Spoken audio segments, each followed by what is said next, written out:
2025 by Forbes Health. Audion Hearing has the highest quality hearing aids at the lowest prices. Just $189. I actually like them better than my old $5,000 hearing aids. I could not believe how my hearing and life changed. Join over 1 million happy customers by going to audionhearing.com. That's AUDIEN hearing.com. 5. Do backyard bird feeders transmit bird flu? Bird flu has devastated poultry farms and sent the price of eggs soaring. But what about wild birds? Are bird feeders still safe for birds and people? It's highly unlikely that you would catch bird flu from a wild bird. Michael Parr is the president of the American Bird Conservancy. In terms of bird feeders, the general recommendation is there's no need to stop feeding because songbirds contract the disease less easily and pass it on less easily. Experts recommend cleaning bird feeders and nest boxes regularly and removing the wild bird feeders if you keep backyard chickens. I'm Jennifer King. Texas Senate advancing bills that will require public school classrooms to display the 10 Commandments and allow districts to provide students with time to pray during school hours. Both of those proposals are on Lieutenant Governor Dan Patrick's list of priority bills this session. Breaking news and analysis, townhall.com. On Point Weather is made possible by our friends at Palmetto Citizens Federal Credit Union on 107 The Point. Here's tonight's forecast. Clouds rolling in a bit overnight with a low of 54. Tomorrow, rough start to spring AM Thursday. Showers and gusty winds up to 35 miles per hour. It's a short event. In fact, we clear out for the afternoon. We top out with a high of 68. Friday looking great, 66 and sunshine-filled skies, and the weekend will be wonderful. I'm Cal Moss with your On Point local weather. WQXL Columbia, W264DF. From the Bart Fireside Studio, the solution for keeping you warm this winter. This is 107 The Point. This is The Point. Make thepointradio.com.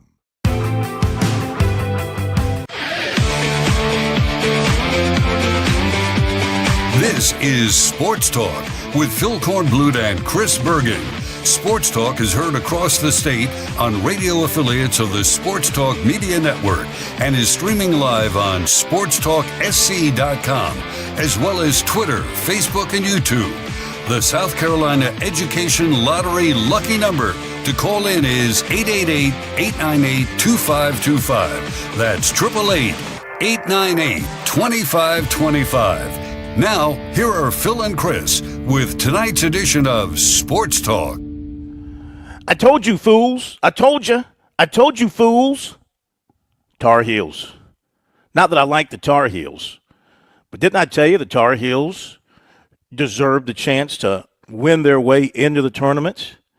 And that they did last night, Chris Bergen, by just outright destroying San Diego State. As we basically get the NCAA basketball tournament underway with the 2 play-in games last night, 2 more tonight, and then we get the main course starting tomorrow, including Clemson. One coach who is staying, probably for good, as Clemson is giving Brad Brownell a 6-year contract extension, according to reports from Pete Thamel and others. And Brownell confirmed that he didn't go as far as to say it's a done deal. He said they've been talking and they're very close to a done deal. And in typical Clemson fashion, they will do it properly, through the proper channels, through the proper protocol with the Board of Trustees meeting, and then after that they will put out the release that Brad Brownell has agreed to a 6-year contract, no doubt with a significant raise, though he just got a new contract extension last year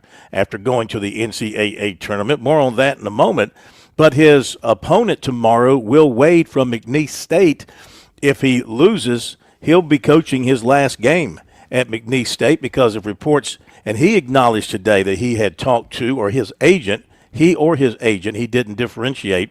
One of them had been talking to NC State, and then reports came out today that indeed he'll be going to NC State once his tournament time with McNeese is up. So it's been an active day here in lovely Providence, Rhode Island. Mr. Bergen. Yes, sir. And first off, good evening. Secondly, what North Carolina did last night does not validate their selection into the tournament.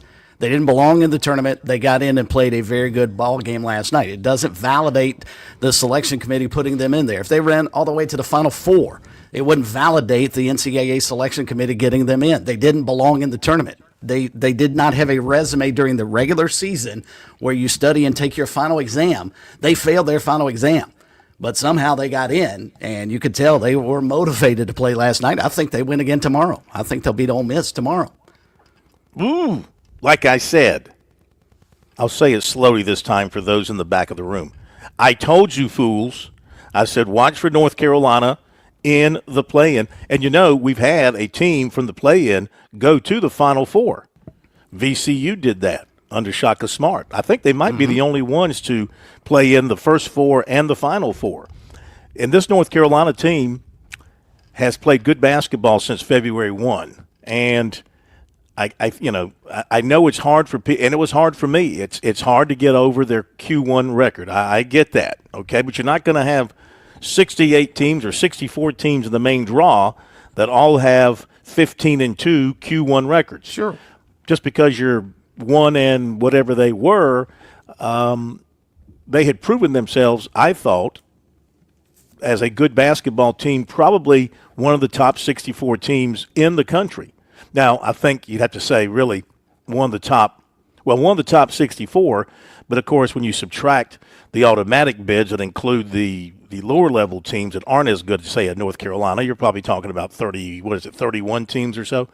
Yeah, So they're as good as those people, and I think they proved it last night, but I also respect and understand your opposition to them being in. But let's go to a team that certainly deserves to be in and hopes to take that next big step, which for them would be the Final Four, and that's the Clemson Tigers. We're going to hear from Brad Brownell. We're going to hear from Chase Hunter and Ian Shefflin. Those are the Tigers who spoke to the media today here in Providence, and we'll hear from Will Wade, head coach at McNeese. So what do you think? As we look at this thing, there's a couple of points to ponder. Number one, how well will Clemson shoot the three ball tomorrow? Number two, how well will Clemson handle the pressure that McNeese State is going to apply? Not just the pressure, but the change defenses, the different types of pressure that McNeese State will throw at them tomorrow, especially being down one critical ball handler in Dylan Hunter. How well will they handle that? Now, Clemson's been a team that has protected the basketball all season long, so there's no reason to think, even without Dylan Hunter, that they won't continue to protect the basketball. And then from the other side of the coin, I think the concerns are Clemson's physical dominance inside. How bad will McNeese State in the paint? How many offensive rebounds and second chance points will Clemson get? That'll be big. That'll be big from the standpoint of McNeese State. And, of course, not letting Chase Hunter go off for a big 25, 30-point kind of game. I think those are the critical points that both sides are kind of looking at here as we look ahead to this game at about 3:15 tomorrow afternoon. Well, they can play defense. McNeese State can, and that would be a concern for the Tigers. But I think the news of the day will carry Clemson into the second round. I'll be fascinated to see how motivated McNeese State is to play tomorrow with their coach, who couldn't wait until their tournament was done before announcing that he's leaving. Of course, he didn't announce it, but it's out there that he's leaving to go to NC State. And so I think the timing is horrible, and you'll find out whether or not the guys either like Will Wade or they're thrilled that he's gone, and find out how well they play. But I just can't imagine in the midst, 24 hours, less than 24 hours from tip-off, you find out your coach is moving on. Now, he claims he's been very transparent with them, and he's told them everything, and he did acknowledge to them yesterday in the press conference that he has told his team that he had been talking with NC State. But wait, have a little class. And I guess I'm asking way too much out of a guy who was caught on the FBI tape cheating his backside off at LSU. And NC State, I hope you know what you're getting. When you lie down with dogs, you sometimes get fleas. And this just goes back to my old theory of business, Phil, in the United States. We've got a wonderful country, but the one flaw in is screw-ups. Screw-ups are able to advance and do well. and Will Wade and Bruce Pearl and Nate Oates, rather. I mean, you name it. All these guys that are coaches who have a sketchy background just continue to get high-level jobs, and it's just proof positive that screw-ups get ahead, and that's why I have so much respect for a guy like Brad Brownell, who apparently, from all we know, does everything the right way and finally is starting to have some success and get rewarded for that, because I'd much prefer to have a guy like Brad Brownell coach my team than Will Wade coach my team. Well, now, a coach with a sketchy background, a coach that was caught up in an FBI sting, a coach that was accused of violating various NCAA rules and laws as well, a guy that lost his high-paying job, high-profile job at LSU as a result, trying to resurrect himself, and obviously has done that at McNeese State by taking them to back-to-back NCAA tournaments. Going to NC State, I have a feeling that Alan Smothers approves. If Alan Smothers approves, I think we got to say that NC State has gotten their guy, because he fits. In fact, I saw a post, a quote, a tweet from Jeff Goodman, who said that this would be a perfect fit for the NC State fan base. These are, and he was saying it in a positive way, that these are good for one another. The state fan base and what you're getting in Will Wade. Say what you will about Will Wade, and I don't know Will Wade. The guy wins. The guy wins. He cheats to win, too. His tactics. His tactics, I don't know that he's cheated at McNeese. He allegedly did some things at LSU. I think his things at VCU, I don't know if he had any issues there, but everywhere he's gone, he has been successful. So, and as far as the timing, he did acknowledge at the press conference today that they had been talking. He did say that he had discussed everything openly with his players. And in today's age, these players, they know the game because they're out the door themselves. Sure. Even if he's staying, how many guys is he going to lose to the portal looking for greener pastures? So they all know now. Players, they might be a little naive when they come in as freshmen. It doesn't take them long to burn out the naive side of things and get it out of their system. They'll figure it out in a hurry. So they know that they're free to come and go, and they know that there's no contract that can hold a coach to his school. So they're basically free agents and free to go as well as soon as they find a better deal. And they had to know that. A guy like this wants to be back in the limelight. He wants to be back in the ACC. Now, how big is this for the ACC? Because the ACC is hurting for coaches. I mean, look at what they've had here the last couple of years with the retirements and the departures of other top coaches around the league. Virginia had one of the best coaches in college basketball. Now they've got to replace him. NC State's got to replace. NC State acted very quickly.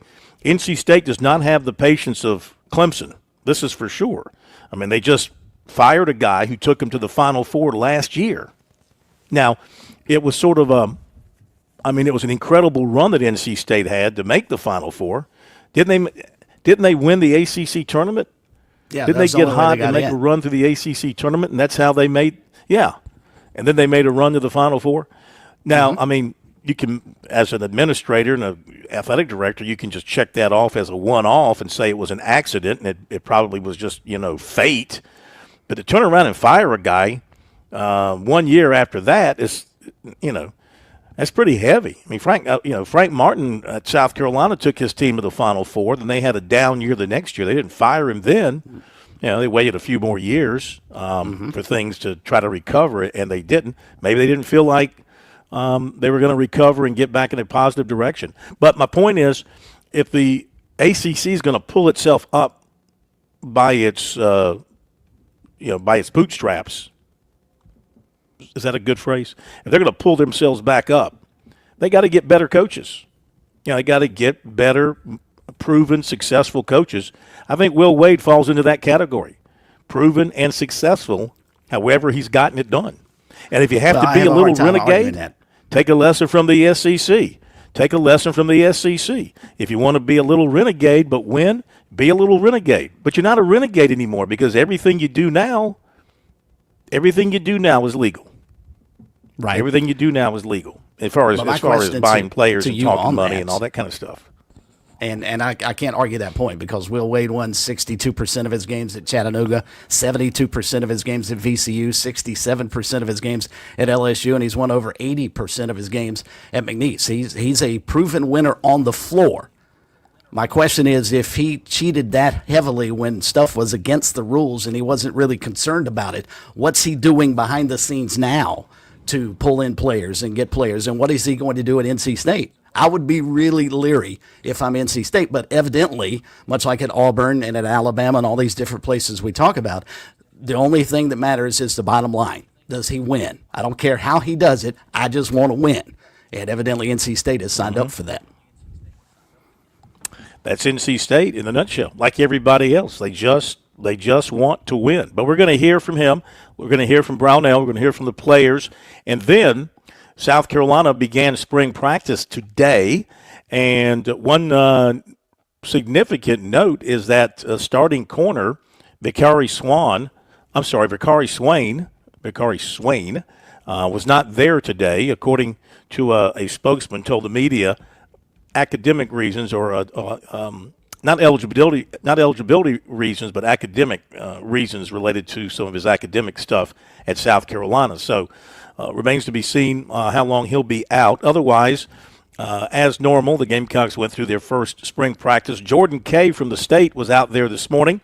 They only had 3 periods in which to watch the team work out, so not as much time as in the past. Normally, you'd get 5 or 6 periods. I guess they figured since we weren't there, let's just cut it to 3 periods and send everybody home since the Corn's not there to take it all in.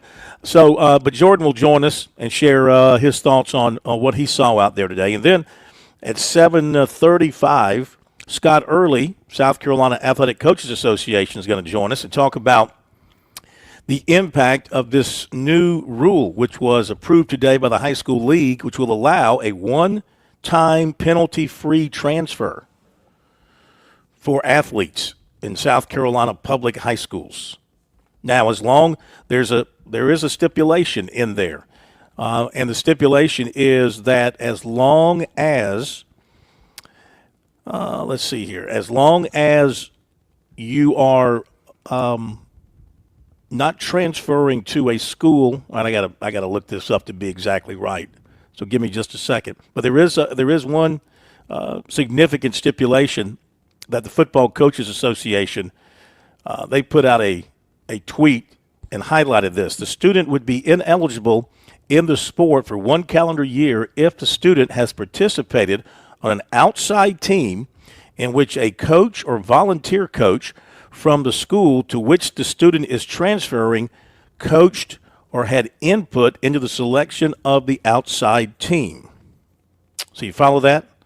If you're transferring, say again? Is that travel ball? Is that what we're talking about? Yeah. Right. If you're transferring to a school, then you had better make sure that the outside team that you're playing on, basketball, football, baseball, whatever, that you don't have a coach or a volunteer coaching that team, working with that team that is at the school you're transferring to or helped to put that roster together for that outside team. If so, you would be ineligible for 1 calendar year. So another area that will be scrutinized and probably questioned, and there'll be some violations related to that, I'm certain, as time moves on. What if you're playing for a team? What if you're playing for a team and then you transfer to a high school, and then that high school hires somebody who was coaching off that team after you'd already transferred? What happens there? Now, it says here, again, participated on a team in which a coach or volunteer coach from the school to which he's transferring coached or had input into the selection of that outside team. So we're going to have Scott Early with us at 7:35 to talk about all this from a coach's point of view. And 7:05 tonight, Lee Sterling with some NCAA tournament props for you to ponder. So all that coming your way tonight on a very busy edition of Sports Talk. Also, comments from USC wide receiver Nick Harbor, who confirmed today previous reports that he is not going to participate in spring outdoor track at South Carolina. He's going to totally focus on football and getting better as a football player. Okay, we'll get off and running after this break.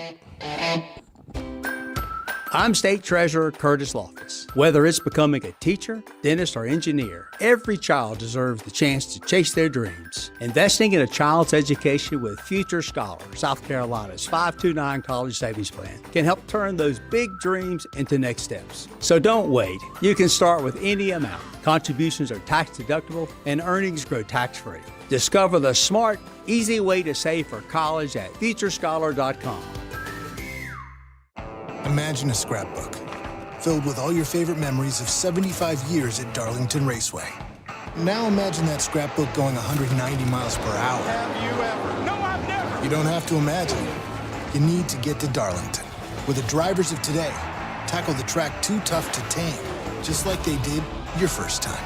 NASCAR Throwback Weekend at Darlington Raceway, April 5th and 6th. Get your tickets now at darlingtonraceway.com. Discover South Carolina. Stay tuned. More Sports Talk is coming up on the Sports Talk Media Network. We're with Major Billy Downer of the Department of Natural Resources. Major Downer, let's say I'm out in the woods or I'm on the water and I need to reach a DNR agent. How do I do that? Operation Game Thief, Phil. It's been around 30-plus years. You can call us at our 24-hour hotline any time of day, 1-800-922-5431. To report wildlife violations or to get help if you're in trouble in the woods or on the water, call us at Operation Game Thief, 1-800-922-5431. Hey, George Bryan here with Tsunami Bar Sports. Let me tell you about something new we have going on. So now we can build your own golf studio in the comfort of your own home. That's right. We can come right into the Frog, to the room over the garage, to a dedicated space, and put your simulator in where you can play Pebble Beach, Harbor Town, and anywhere in between. True Golf is our partner, and we have some cool technology. TsunamiBarSports.com. Go check it out. Again, that's TsunamiBarSports.com. And let us put your favorite golf course in the room over the garage.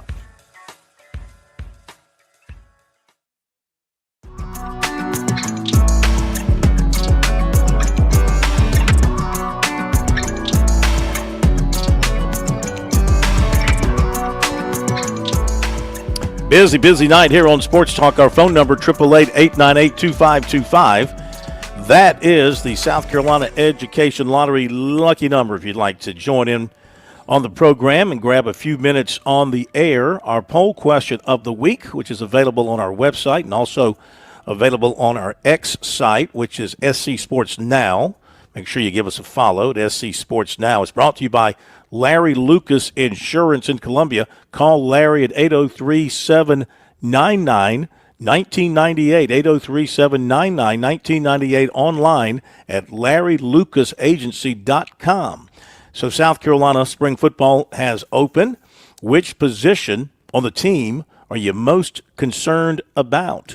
40% point to the offensive line, 20% say linebacker and punter place kicker, and 15% say running back for South Carolina. So you got more time to add your opinion via the poll question of the week. Again, brought to you by Larry Lucas Insurance. The Gamecocks had the first of their spring football practices, and our coverage of spring football in South Carolina throughout the spring, brought to you by Lawyer Lisa. Visit lawyerlisa.com to find out how Lawyer Lisa and her team can help you plan for your family's future.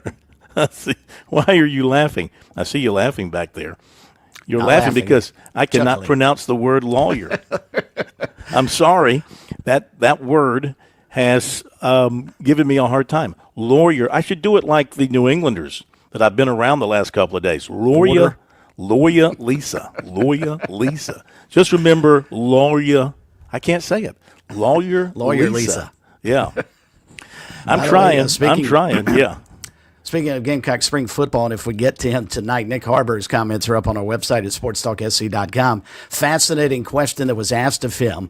He was asked about midway through the presser about how sort of back end of the season he really started to come into his own, started catching the ball, had very few drops in the whole 9 yards. And the reporter asked him and said, what made the difference? And Nick Harbor, if you don't know him, when you listen to him, he's got a really witty, cutting sense of humor. He said straight-faced contacts.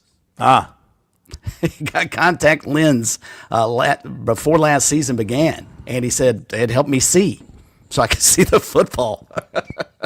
So well, you know what? Whatever it takes, because he had brick hands before, but he got better and better and better as the season went on. And you put together the combination of his height and his speed, and then you throw a pair of good hands on there, you have got a dynamic wide receiver. And he's got good size to him. I mean, good body build, obviously, good strength to break tackles. So this could be a breakthrough season for him. Let me also mention that we've got our Sports Talk basketball brackets contest off and running.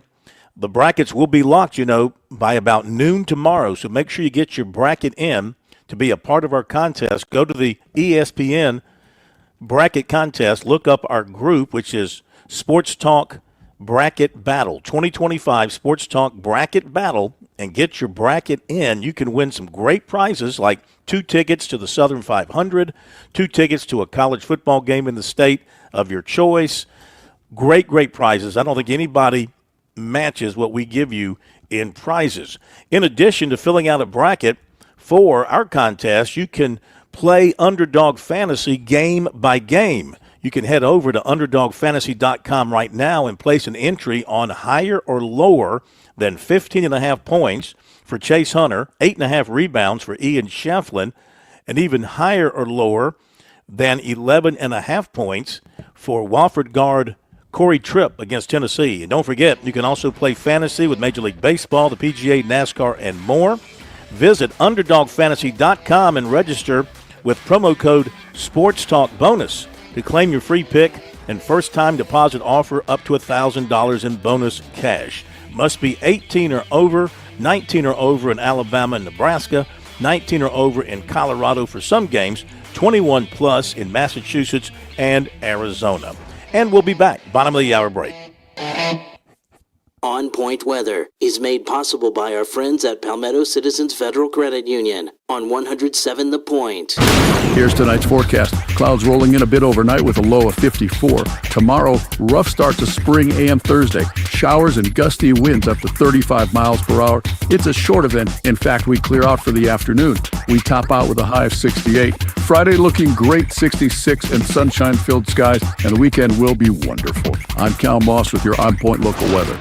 At Palmetto State Armory, we offer the largest selection of guns and ammunition at unbeatable prices. Our knowledgeable and friendly staff are here to provide personalized assistance, ensuring you find exactly what you need. If you enjoy outdoor activities like hunting, camping, or hiking, our clothing and outdoor gear collection has got you covered. We also feature an exceptional indoor range facility where you can experience the thrill of shooting in a safe and controlled environment. Visit us today at PalmettoStateArmory.com or your local retail store. Palmetto State Armory, American made for life.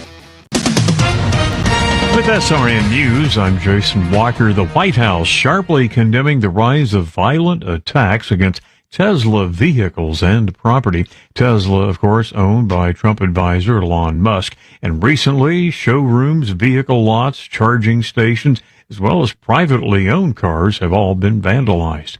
Republicans on Capitol Hill taking aim at police stations they say are being operated in the United States by the Chinese Communist Party.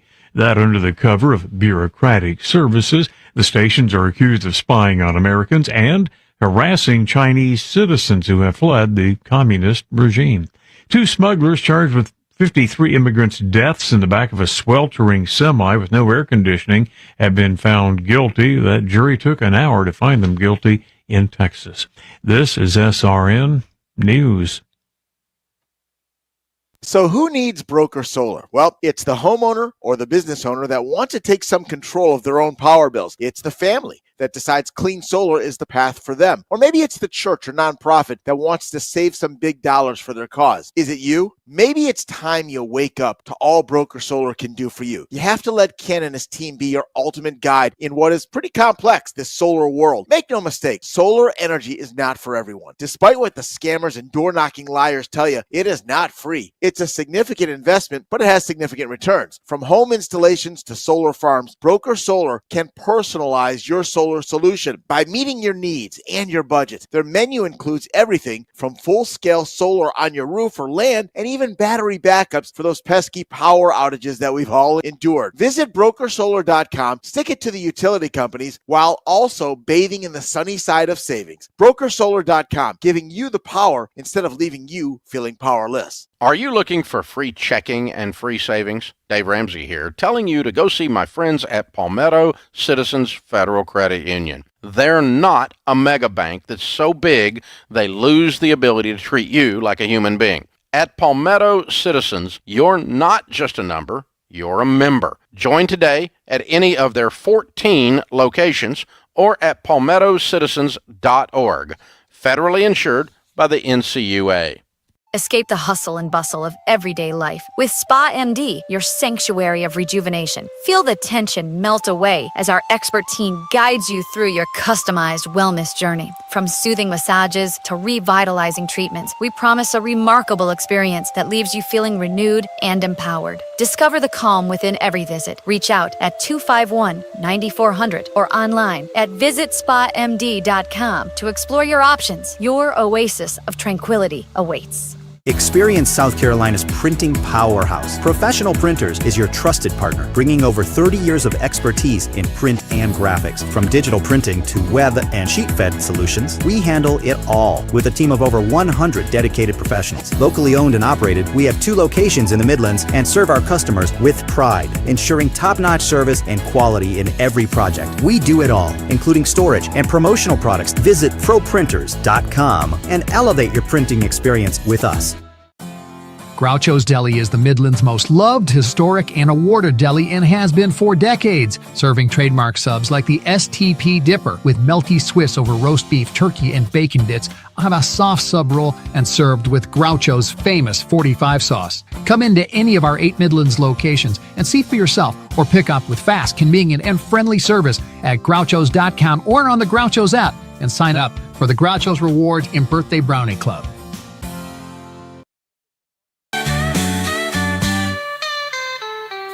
Touchdowns to three-point shots, we've got it all, tying the knots, bringing you the latest scoop. Sports Talk's the absolute truth. All right, that's done by our New England associate, as you can tell by the way he says Sports Talks. Sports Talks.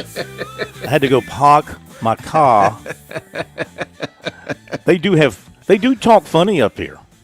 They talk really funny up here. But it's a lovely area, and Providence, not a big city, not blown away by it at all. Not even sure it's bigger than Columbia, but it's a pretty city. It's got a nice little skyline, nothing that will blow you away. Got a beautiful state capitol. I rode right up to the front lawn of their state capitol. It's huge. Sits up on a hill. It's hillier around here than you might expect, being so close to the coast and everything. Right. But it sits up on a hill, and it's very, very pretty. Got a lot of. You haven't told anybody up there you're a Yankees fan, have you? Actually, I did. We're talking to somebody in the press room. Had to lay it out for him. Had to lay it out for him. Let him know the truth. Had to speak the you're truth. In Red Sox haven up there. Oh, no question. That's Red Sox land. No question about that. Okay, we're going to hear from Brad Brownell in just a moment. Clemson basketball coach today held court in front of the media here in Providence. Kind of becoming old hat for him.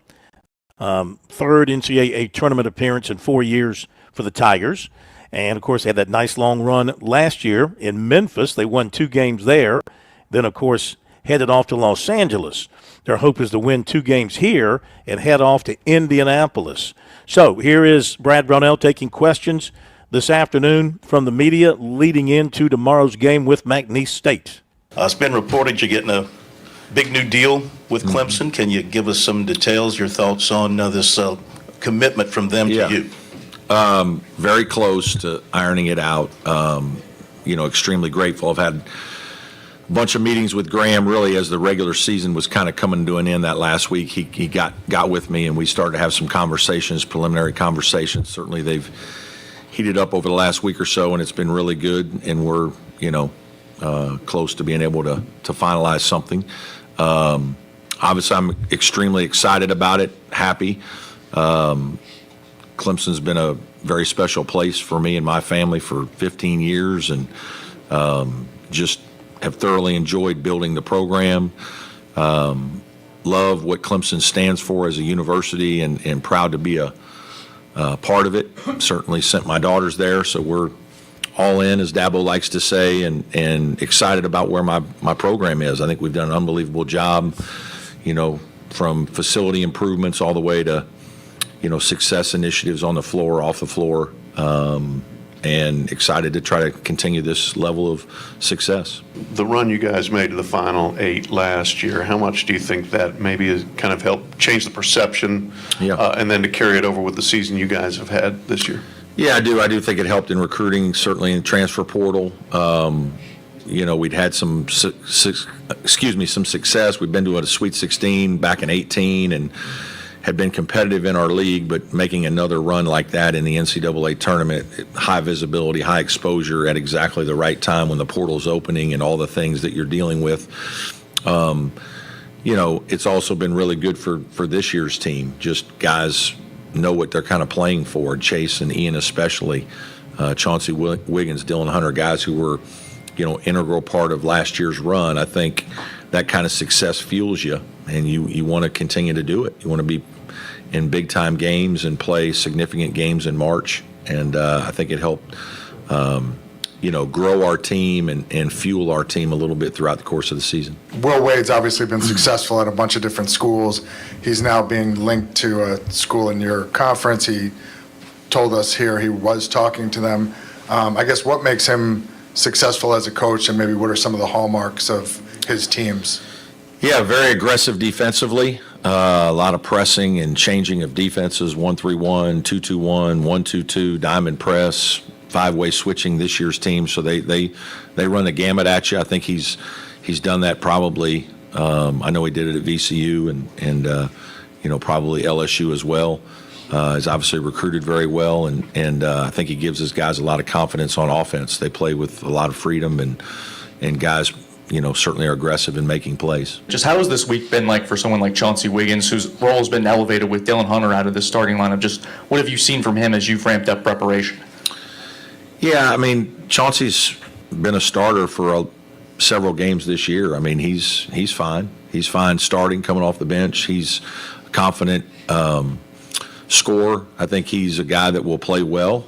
I don't think anything really changes. Obviously, losing Dylan is a little bit of an issue just from the standpoint of he's the ultimate glue guy, and he does all the little things that coaches love that don't always show up as points. But we've got other players that are going to get more opportunity. Jake Hybridder, Del Jones, and they don't play exactly like Dylan, but they certainly fill a role and can be productive in the minutes that they do get, and I expect those guys to play well. I asked Ian and Hunter this question. As a coach, what do you see Dylan's role now being? Yeah, he needs to be a leader, and everything that goes with that, cheerleader at times. He needs to have serious conversations with his teammates every once in a while. I joke, but he's one of the few guys on our team that will confront his brother, right? His brother's, probably our best player, and a lot of times guys on the team don't like to confront the best player. Your little brother will. And so there are times, it doesn't happen often, when I have heard Dylan get after Chase on some things, like, man, you got a little more in the tank, So it's kind of fun to watch those two guys play together and have conversations together. But he can be a big leader for our team. He can really help talk to guys like Del Jones and Jake Hybridder when they're on the bench, Chauncey Wiggins, whoever it is. and he'll be very involved. I think it was hard for him in the ACC tournament because, it just happened, and it was gut-wrenching. I mean, that's, these guys dream of playing in this tournament, and obviously his role has continued to grow. This is the first time he was starting for us, and so I think that was hard for him in the ACC tournament, especially the Louisville game. Now that he's had a week to kind of process, I think he understands more, and I actually talked to him about, what we need from him in his new role. Was your locker room door open today? Was my locker room? Yeah, Well, it wasn't locked. Oh, I'm sorry. Yeah, no, we were fine. Okay. So we'll see at halftime tomorrow. The way the ACC tournament ended for you in a controversial way, they've been coming up short, and I know you guys were thinking ACC tournament championship, though, but what kind of fire, what kind of inspiration maybe do you take from that going into this? Is there some kind of little edge, a little chip on the shoulder type? Yeah, I mean, a little. I think we're on to new things, though. It's not like we're using that as some super rallying cry. It's a little different than last year when we played so poorly. Against Boston College this year, it was more we just didn't play as well as we'd like. Made a ferocious fight there at the end, but came up a little short.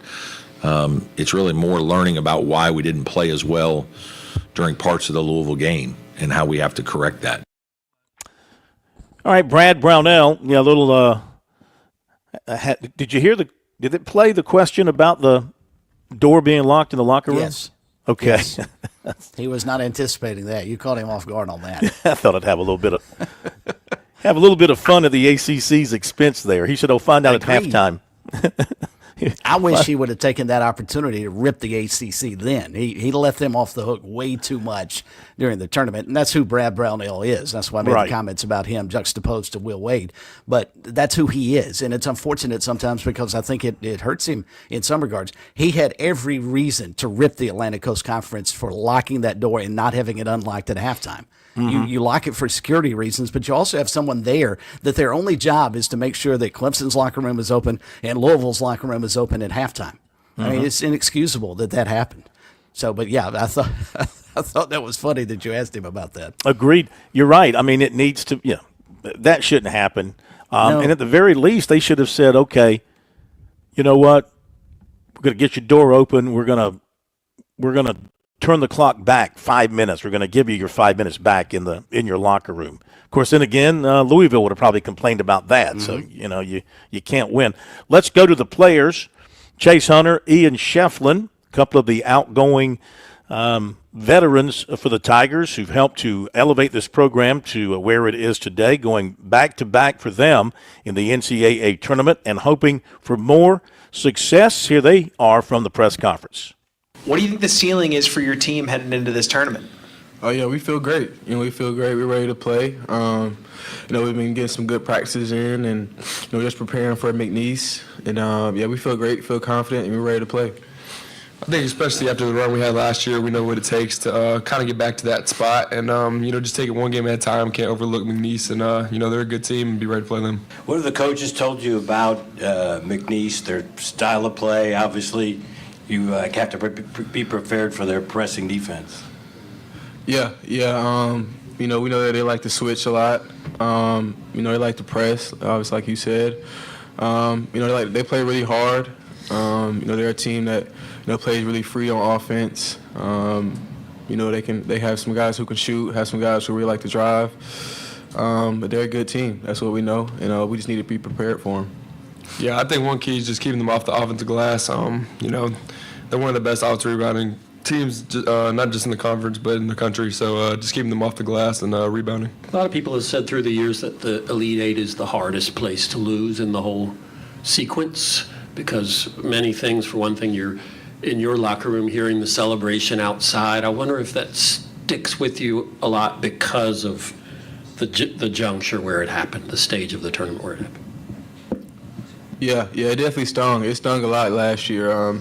Just to know that we were that close to, being in the Final Four, a few plays away, a few baskets from, being on that bigger stage. But it's all motivation. That's what we've been using it as, going to this season. Just motivated to, be in that moment again and, being able to win. I agree with Chase. We were probably a few plays away from making the Final Four, and that's everyone's dream at the end of the day. And going into the summer is definitely something that me and Chase kind of, bringing in these new guys and telling them how much fun it is to be going on this run and try to get back to that spot. And we know what it takes to get back there, and we're going to take one game at a time. I watched, the triple overtime game against Georgia Tech and thought you guys would be completely gassed after that, and you turned around and had some great performances. What does that say, I guess, about the resiliency you'll have? Yeah, it just speaks to, this team and, the players and coaches. We never want to give up. And, we know we can win any game. Obviously, Louisville game, we were out down a lot and, still came back and were one possession away. But I think it just speaks to, the mentality of the players and coaches, knowing that we can go in any game and win. And, no matter what happens, we're always in the game.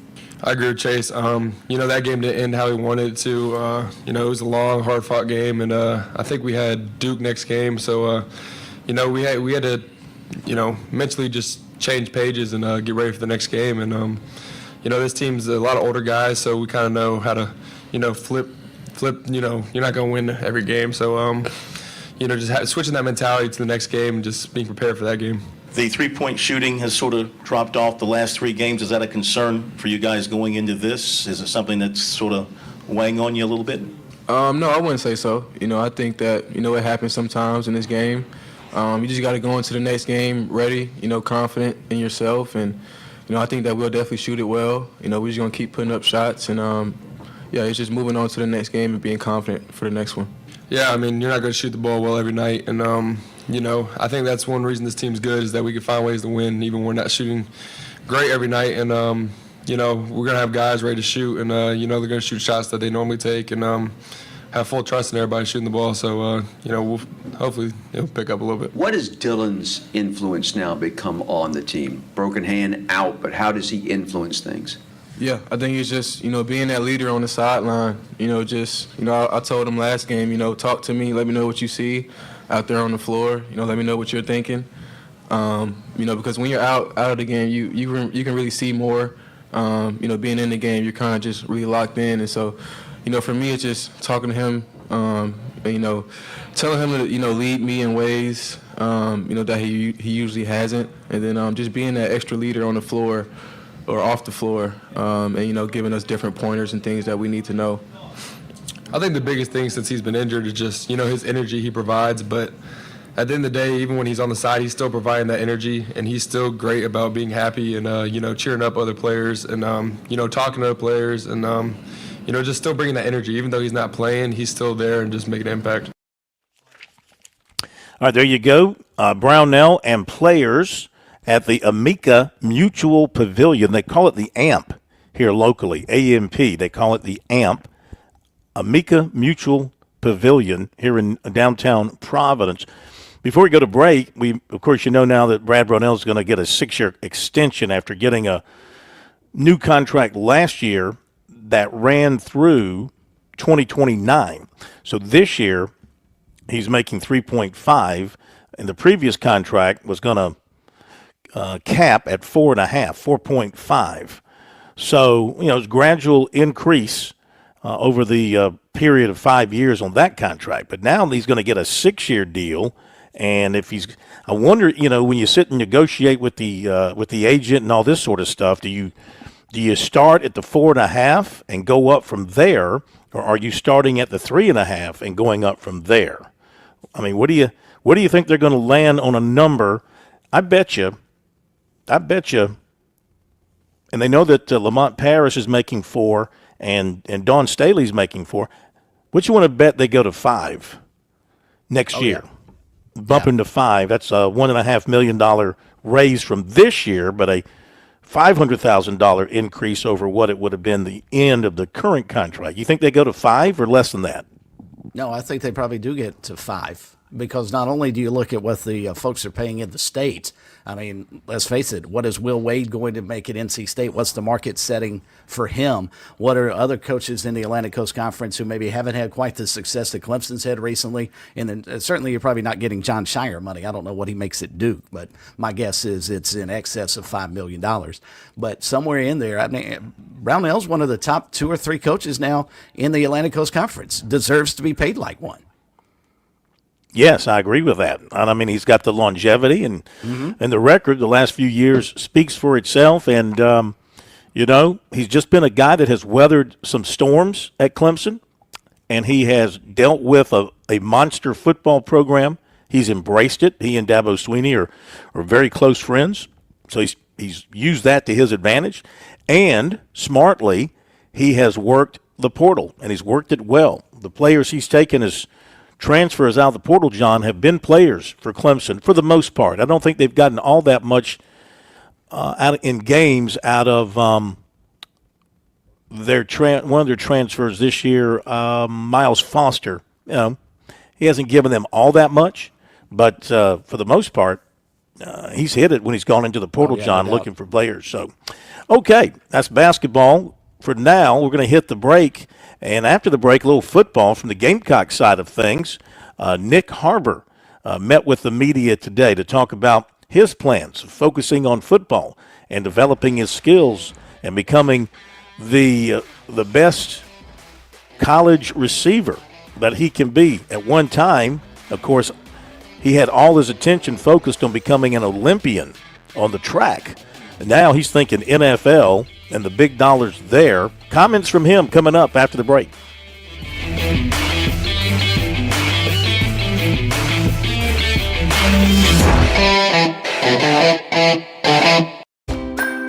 When I grow up, I want to be a teacher. I want to be a dentist. I want to be an engineer. Making dreams come true starts with making a plan.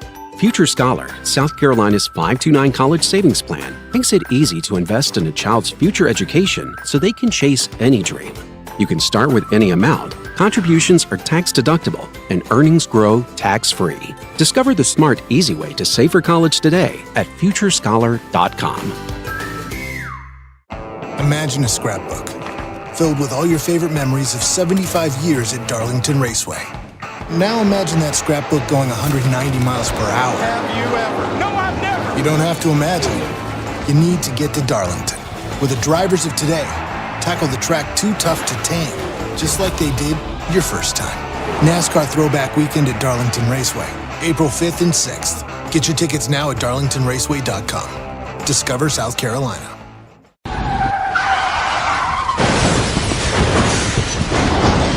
I'm attorney Jim Corbett. That's the sound of a big hit on you and your car or truck. I've been an attorney for more than 30 years, helping people who get injured in car wrecks and truck wrecks. If you have serious injuries, call Jim Corbett, 803-765-2968, or email me at jim@jimcorbettattorney.com. That's CORBETT. I don't get paid unless I recover for you. Jim Corbett Attorney, for your best recovery from a big hit, 803-765-2968, or jim@jimcorbettattorney.com.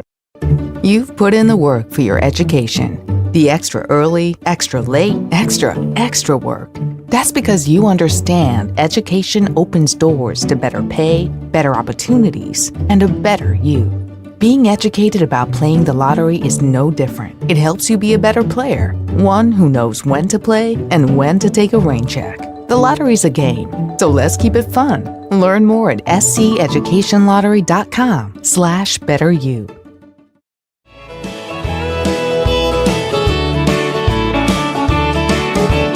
Heading down south to the land of the pines. I'm thumbing my way into North Carolina, staring up the road and pray to God I see. Well, I lied. We'll get to Nick Harbor in the next hour. Just not enough time to squeeze him in. I don't want to waste good audio and good interviews and good questions by squeezing them in here in the last few minutes. So we'll hold him over to the next hour. In the meantime, we got baseball going on this afternoon, Mr. Berge. You're keeping an eye on Clemson and the Citadel. Well, Clemson is playing. The Citadel yet to show up. Tigers scored 6 times in the first inning without the benefit of a home run. Canarella single, Pano a flyout, Gaffney single, Priest double, Creighton ground out, and Listy single to plate to 6 runs. And so Clemson's up 6-0 on the Citadel, top of the third, up at Doug Kingsmore. Canarella had 5 hits last night. He is and really, over the weekend got his 200th career hit at Clemson. I mean, the guy's had a fabulous career for them. He's now batting .355. Purify's hitting .397. Listy's hitting .333. Pano's hitting 306. So their top 4 in their batting order all hitting well over 300. That's a very strong top of the order. And then Crichton down towards the bottom when he's in, he's batting 324. So they've been swinging a pretty good bat here of late. Meantime, South Carolina pulled one out last night. Tough battle against the College of Charleston. Gamecocks were down, ended up scoring 3 runs in the 7th, and won that game 4-3. The thing about South Carolina, they've got a beautiful-looking record, but their 5 losses have come to 2 teams ranked in the top 12 or so, and so they're beating the teams that they should be beating. They just don't have much to show so far against the 2 best teams that they have played on their schedule to this point, though I'm sure Paul Maneri would tell you that he does say this. They could have won any of the 3 Clemson games, in his opinion, because they were in each of them 8th inning or later. And they had a win in their hands right there against Oklahoma on Sunday, but by their own faults, they let that get away from them. They have no one to blame but themselves, the way they played the last inning, the 9th inning, against Oklahoma. So, how good is this Gamecock baseball team? I think we're about to find out the next 2 weeks. There's no question. When you go to Arkansas and come back home and face Tennessee and also North Carolina next week, you're going to find out. And Phil, that game last night, Gamecock scoring 3 runs in the 7th inning, all on bases, on balls, or a balk. And if you didn't have a dog in the fight, you just felt sorry for Hayden Thomas, the pitcher for Charleston. He wanted to throw over towards first, made the move to first, and just didn't deliver the ball. And so that was a balk, and it played to KJ Scobie with what turned out to be the game-winning run. I'm sure Coach Holbrook did not sleep very well last night because his team had that game right there for the taking, up 3-1 going to the bottom of the 7th. So I don't know the details. He started to throw to first and just held on to the ball? Yes. Yep. Like almost a fake throw to first. And unfortunately, you can't do that with runners on base. No, you can't. So that balked in the winning run. That will get you every time. All right, we'll update other baseball. In fact, give you an update on the College of Charleston and Winthrop. And they're playing in the bottom of the 3rd up in, no, I think it's down in, not up in. I think it's down in Mount Pleasant. And the College of Charleston is leading Winthrop, bottom of 3, 3-2. Lee Sterling is coming up. Jordan Kay is coming up. Scott Early, recruiting, and more.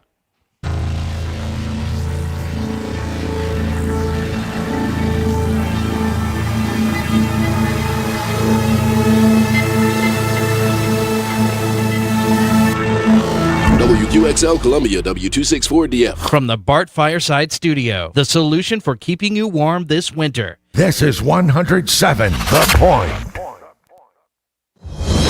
News this hour from townhall.com. I'm Jason Walker. Federal Reserve keeping its key interest rate unchanged. Here's George Williams. That announcement comes at the conclusion of the Fed's Open Market Committee meeting. At the end of last year, the Fed reduced its key interest rate 3 times for a full point drop from 5.3 to near 4.3%. Previously, the Fed had rapidly jumped its rate to combat inflation, a key indicator. While September's inflation measure dropped to 2.4%, approaching the Fed's 2% target, the needle went the other way for 4 straight months before finally falling back a month ago to an annual rate of 2.8%. George Williams reporting. A tax on property with the logo of Elon Musk electric car company cropping up from coast to coast. Tesla showrooms, vehicle lots, charging stations, and more have all been targeted recently. Also, at townhall.com, Homeland Security Secretary Kristi Noem says the United States will begin work on a new 7-mile stretch of border wall. Here's Bob Agnew. Noem announced on X the U.S. is building another stretch of wall in Arizona and punctuated her message with the phrase, "Make America safe again." On his first day in office in 2021, President Joe Biden halted all border wall construction, combined with lax enforcement at the border that allowed millions of illegals to enter the country during the previous administration. Noem says illegal border crossings have already decreased by 95% under President Trump. Bob Agnew reporting. In hopes of limiting fraudulent claims, the Social Security Administration saying it will impose tighter identity proofing measures from now on.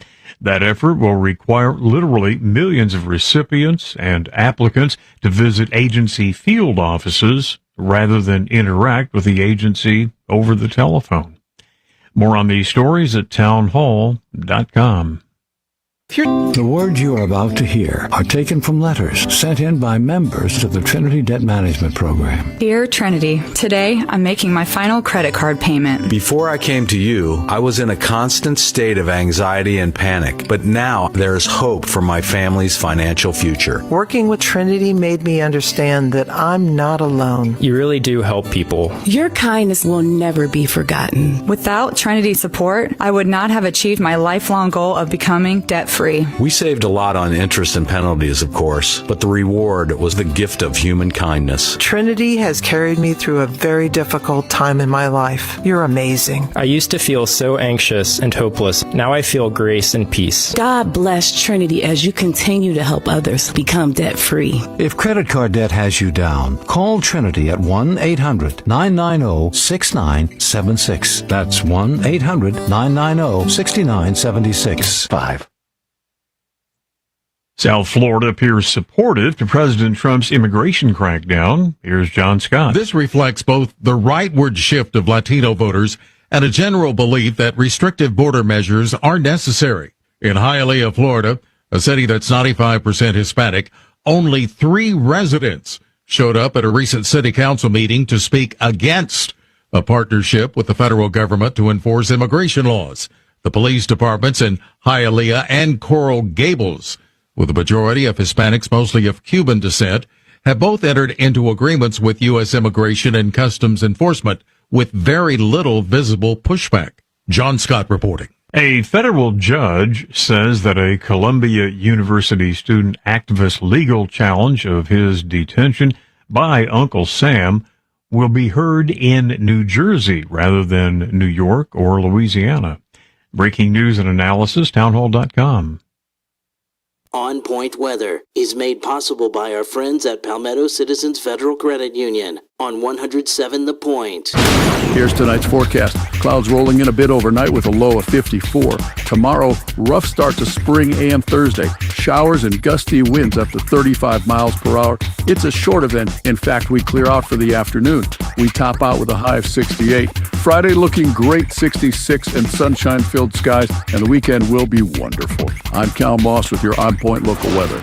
WQXL Columbia, W264DF. From the Bart Fireside Studio, the solution for keeping you warm this winter. This is 107 The Point. This is The Point. Make thepointradio.com.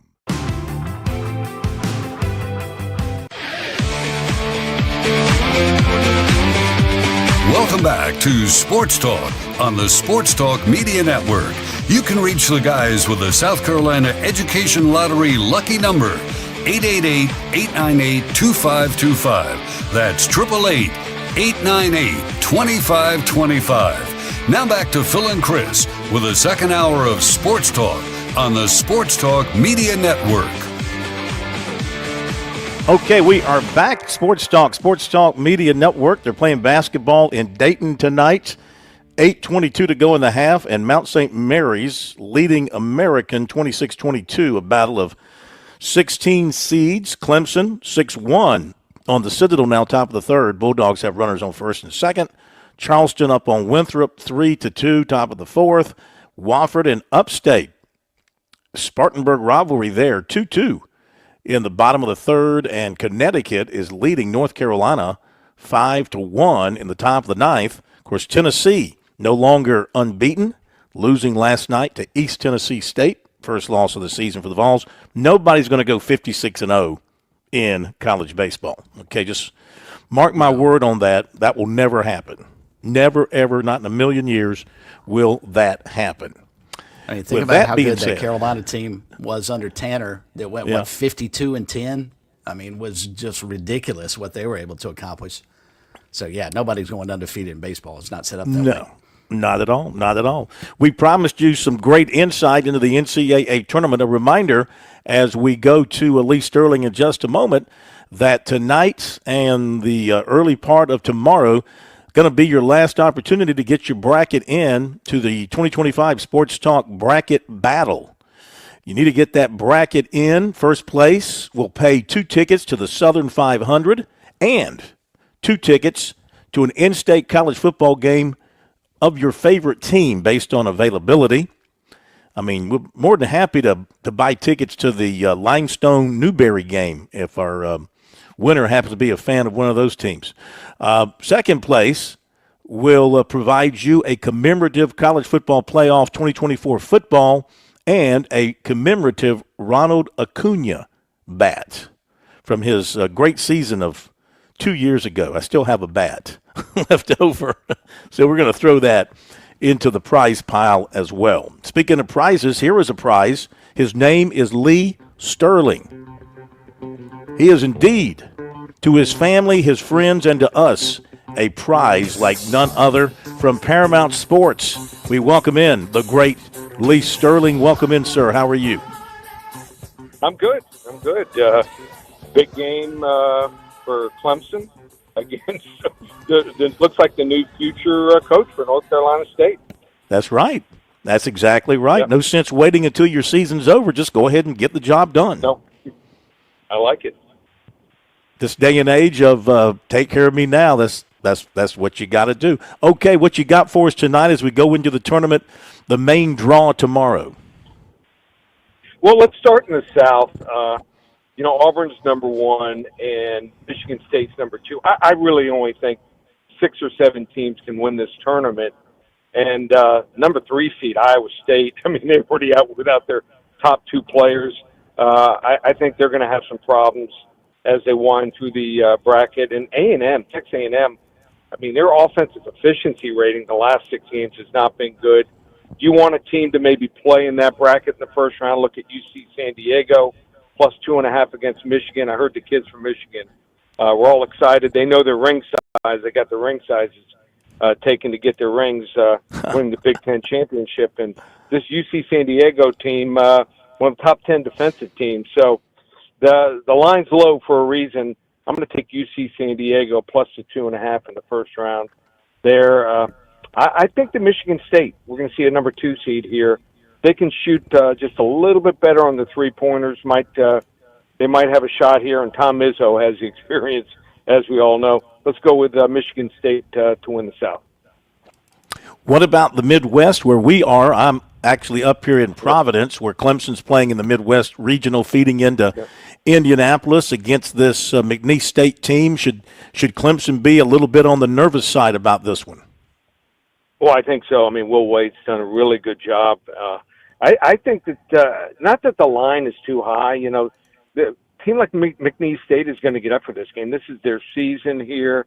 Only the distraction really hurts them a little bit. But this might be like a 2-possession game. I worked this game out. I had Clemson winning this game something like 75-70. So I'd probably lean to take McNeese State here. But in this game, in this region here, I think we're probably going to see Tennessee and Kentucky face off, number 2 and number 3 seeds. But team I really like a lot is Houston. I think they'll get back Tormund Lipsey, if not the first weekend, by the second weekend. They had trouble a couple years ago. They just could not score on offense and couldn't shoot free throws. Now their offense, one of the better offenses out there, and 2 years ago they did not have anyone in their starting 5 that shot 70% from the free throw line. This year they have not one from 70% shooting. They have another starter shooting above 80% and a third shooting above 90% from the free throw line. Give me some Phi Slamma Jamma 2 there to advance and make it to the Final Four. Yep. How about that? Great How about reference that? and great pick. Who do you like? Should it be St. John's and Arkansas meeting in round 2? I like Arkansas a lot. You talk about 2 first-round games I like. I mean, John Calipari is an underdog. Give me as much as you can take. It's a favorite. He hasn't done the job, but as an underdog this year, especially after that 0-5 start in the conference, this team has really responded. They're going to get back one of their better players. This line should be a pick 'em. You're getting 4.5, and maybe the most underrated team in the tournament is Colorado State.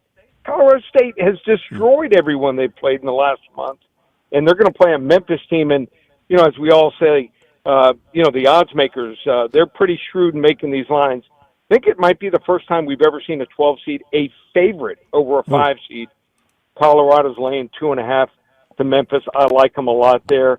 The top 4 seeds in this region are just loaded. Florida with Walter Clayton, red hot, at least 20 points in 4 of the 5 games. Maybe the only negative for Florida is their head coach has never won a tourney game, but St. John's looks great. As we know, Rick Pitino can draw up plays near the end. 2 titles. Texas Tech is playing well with their transfer from New Mexico. J.T. Toppin scoring 19 points and 9 rebounds a game, and even Maryland. And even Missouri and Drake could win a game or 2. But I'm going to take Florida. I just think they have just too much talent, and I think they'll advance to the Final Four. Would you agree with me? Now, VCU proved how good they were the year they were in the first 4. They made it to the Final Four. But North Carolina, would you go out on a limb like I would do and say that might be the best 11 seed in the history of the tournament to play in the first 4? And if you agree, especially after what we saw last night, how far do you think they might go?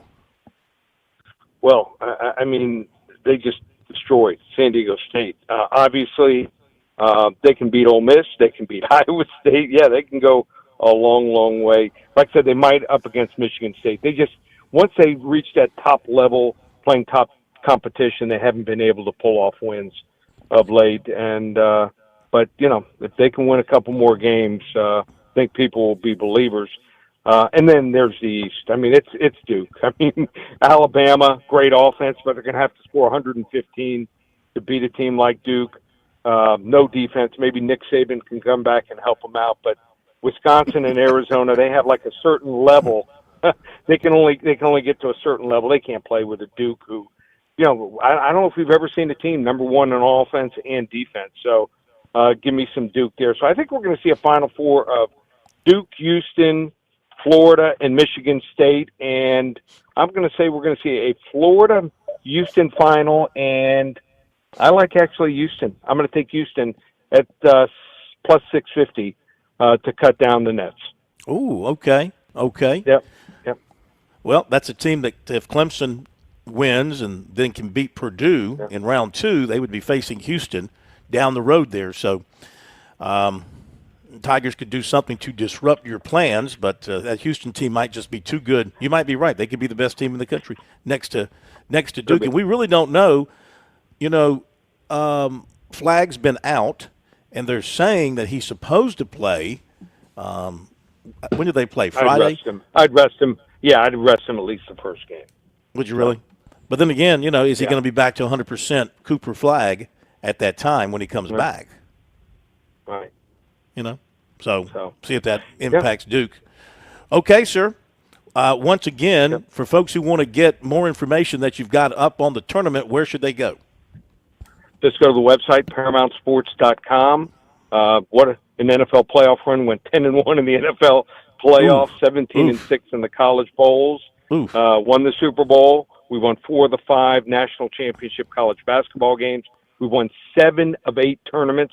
You want to get involved, $197 gets you the entire tournament from tonight all the way through the finals on Monday, April 7th, and we'll even throw in the UFC on Saturday from London. So just one place, ParamountSports.com. Thank you, my friend. Talk to you soon. Thanks, Phil. Thank you. Okay, there you go. Lee Sterling, who covers it all, including UFC.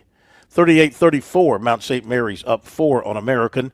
Let's go back to football, leading into a visit from Jordan from the state in just a moment. But let's go to that press conference today with Nick Harbor, USC wide receiver. After today's practice, USC made some offensive players and some special teams players available for the media on hand. So here we go. Nick Harbor taking questions, talking with the media earlier today.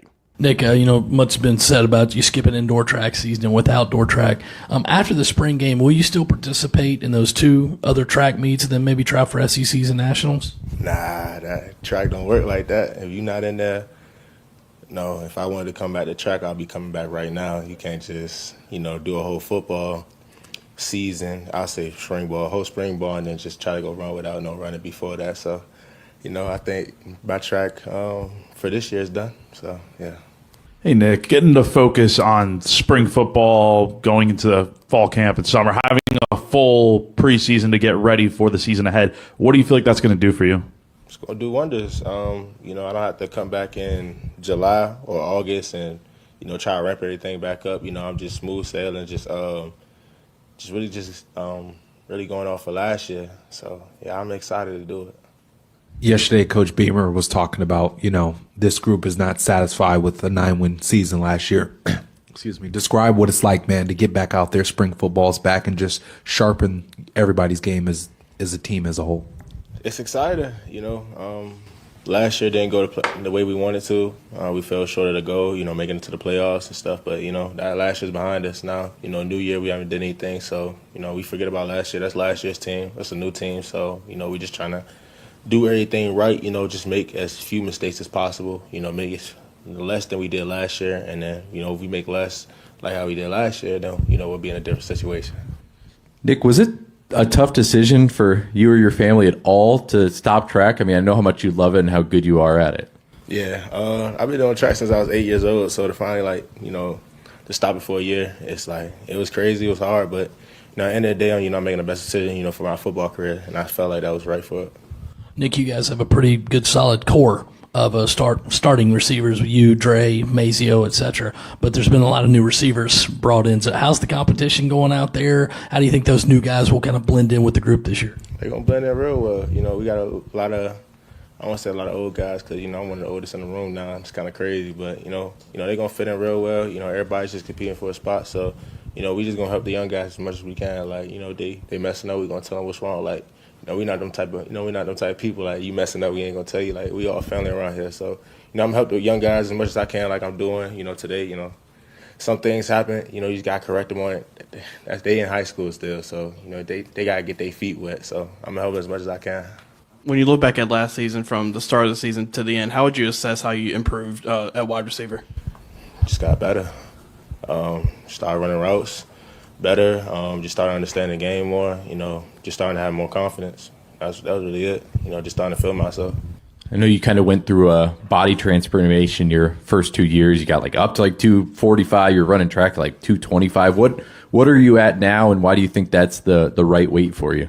I think I'm at 230.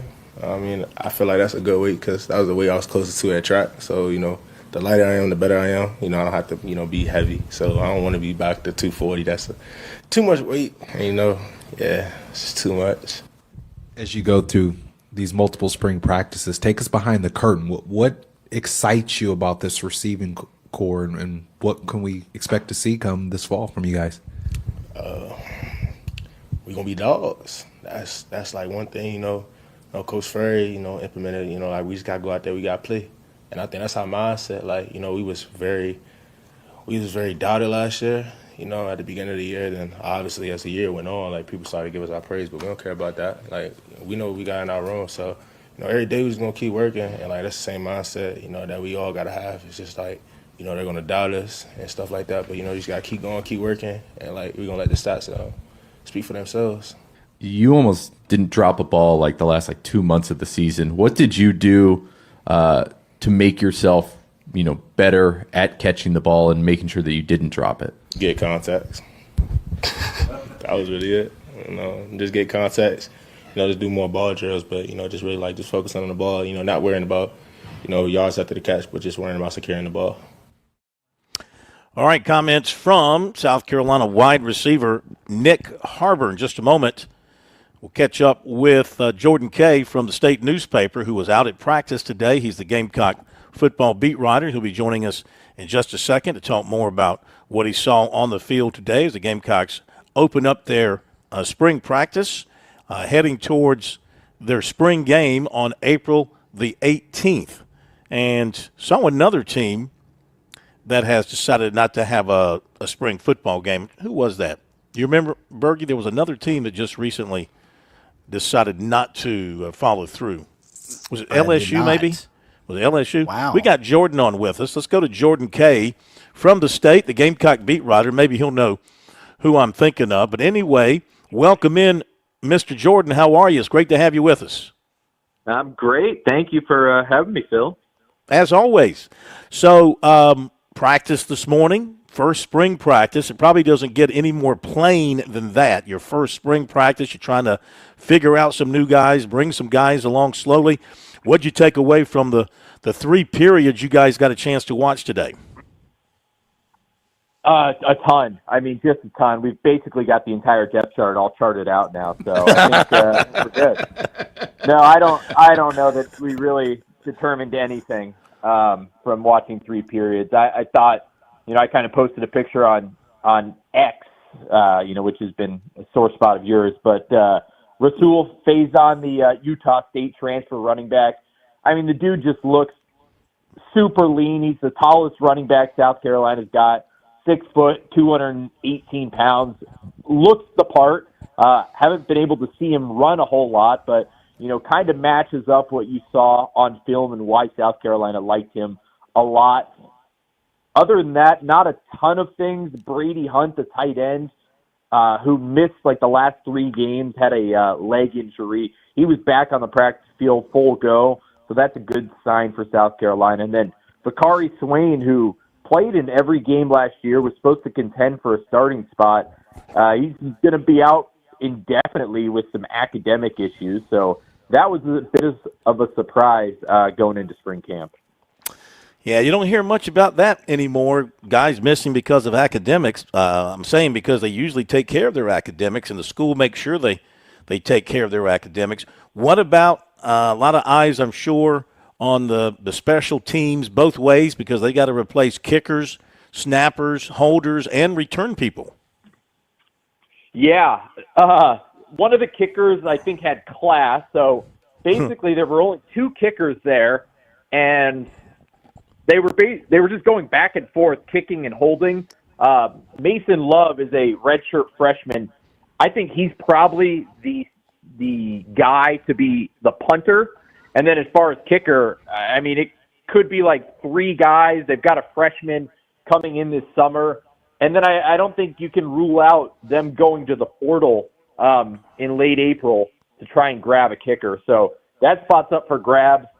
There's 4 guys at long snapper. And then as far as returners, they did this last year during fall camp, and it was really odd to me.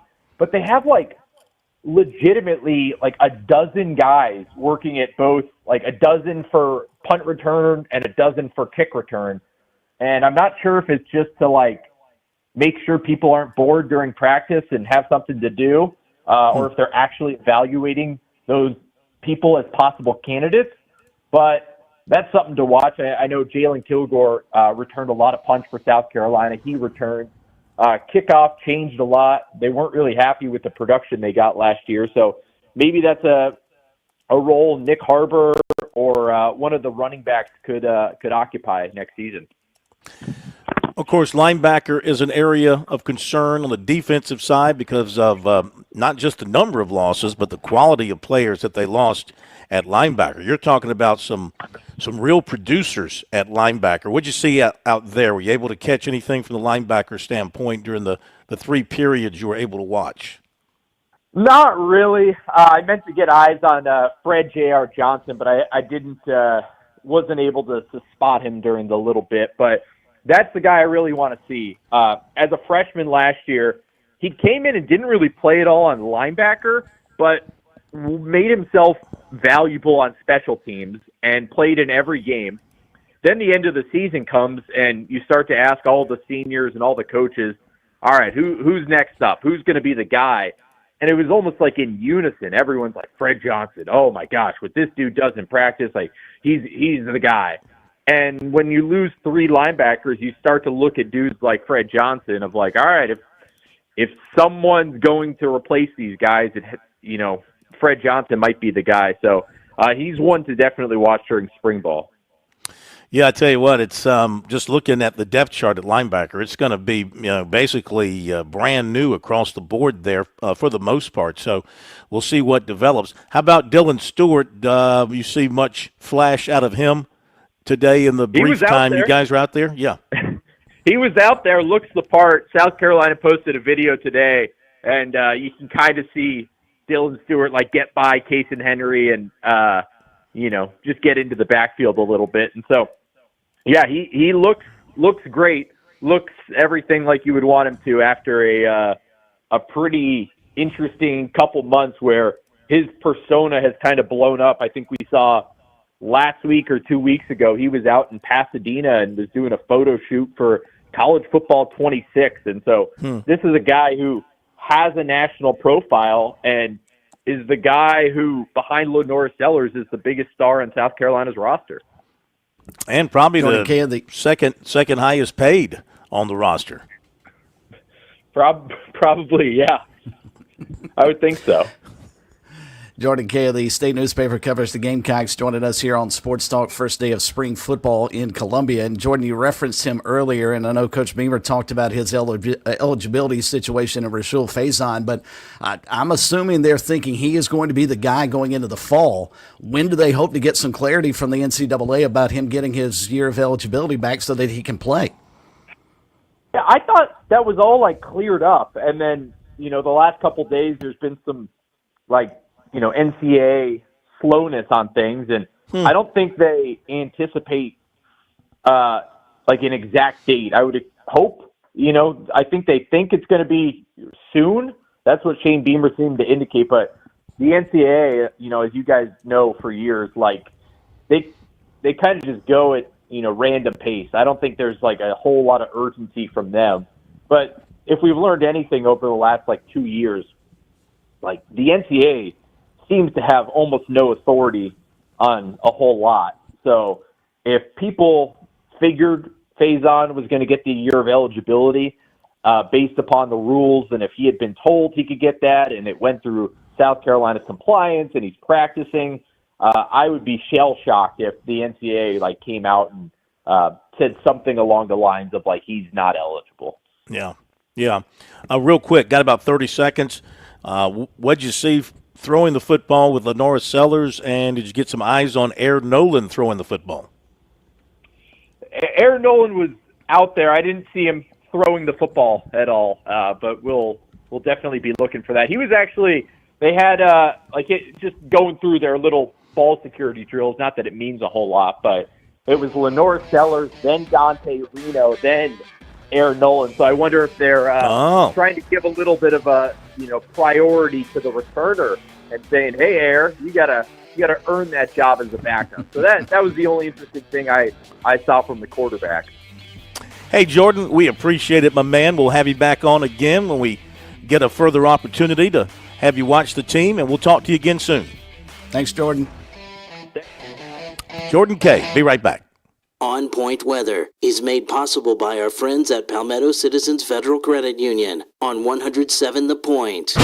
Here's tonight's forecast. Clouds rolling in a bit overnight with a low of 54. Tomorrow, rough start to spring and Thursday. Showers and gusty winds up to 35 miles per hour. It's a short event. In fact, we clear out for the afternoon. We top out with a high of 68. Friday looking great, 66 and sunshine-filled skies, and the weekend will be wonderful. I'm Cal Moss with your On Point local weather. Hey y'all, this is Ted from Flight Deck Restaurant. We'd like to invite you and your family to dine with us. We have a great menu that's sure to please your whole family. We have fresh cooked burgers, big juicy wings, blue plate menu featuring country cooking, oven baked hoagies, fresh crisp salads, authentic Greek food like gyros, souvlaki, and baklava. We also carry 20 different premium cheesecakes and pies. Flight Deck Restaurant also has an arcade with 30 different games like Star Wars, Batman, Skee Ball, Bass Wheel, Pac-Man, Galaga, and so much more. Flight Deck, your favorite family restaurant. Thanks y'all and God bless. With SRN News, I'm Jason Walker. The Senate in Texas has advanced bills that would require public school classrooms to display the Ten Commandments. It would also allow districts to provide students with time to pray during school hours. Heavy dust storms and brush fires creating more problems now in New Mexico. Authorities have warned of zero visibility road conditions and adverse health consequences for infants and, in many cases, the elderly. Blowing dust has stopped highway traffic in some areas, and a couple of fires near Albuquerque have destroyed numerous buildings, but thankfully no reports of any fatalities. Republicans in Congress taking aim at police stations in America that they see are being operated by the Chinese Communist Party under the cover of bureaucratic services. This is SRN News.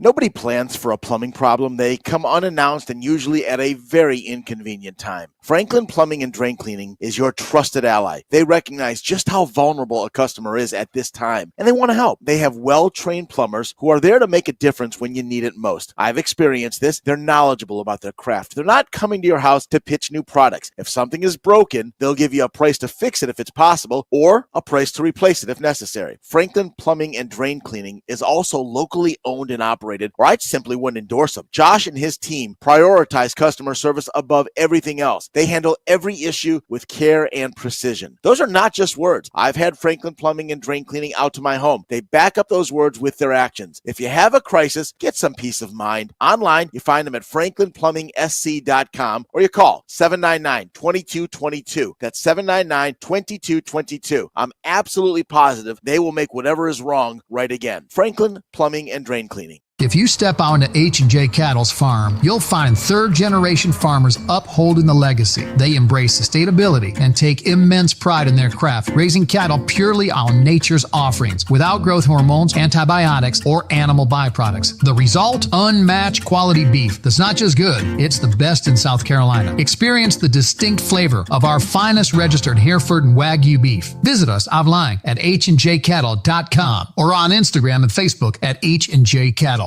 Hey, honey, did you hear that Walgreens is closing right around the corner? Yes, Sue used to get her meds there. I told her she has to try Triangle Pharmacy now. They've always been good to us. Plus, we never have to wait around in long lines, and they deliver. It was so easy when we transferred last year. All we did was call, and Robbie and Isha took care of everything. With all these chain stores closing, I'm so glad that we have a reliable local pharmacy. Triangle Pharmacy, still local since 1953. Come see us at 1239 D Avenue or visit trianglepharmacysc.com for more info.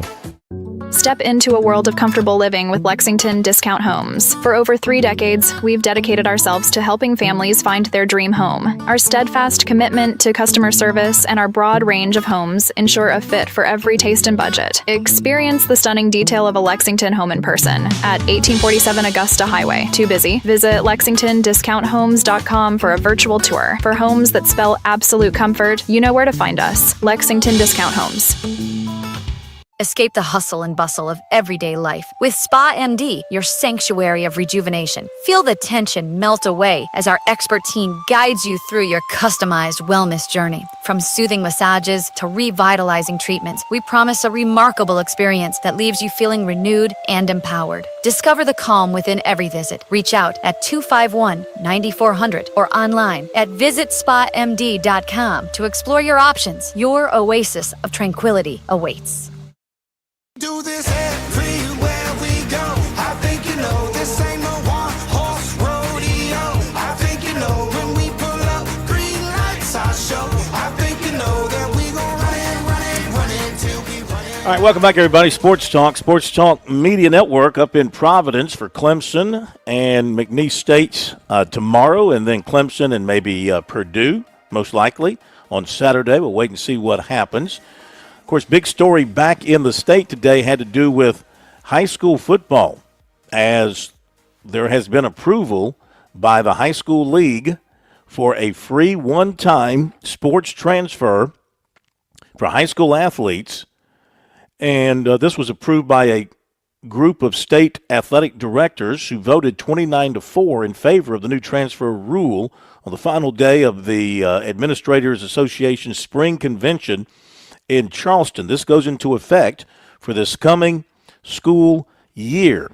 So it's a pleasure to have back on the program to give us some insight from a coach's standpoint, the executive director of the South Carolina Athletic Coaches Association.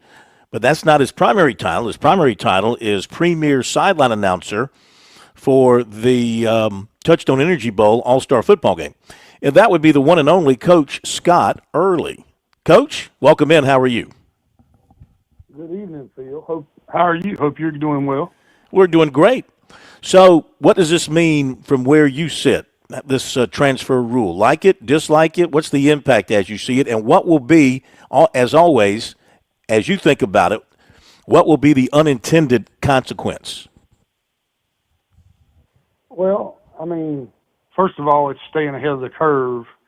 And what I mean by that is this decision has been pondered and worked on by the 222 member schools, which is referred to as the body, which is what the bill is trying to replace. But this is the high school league and the body staying a step ahead of the legislators by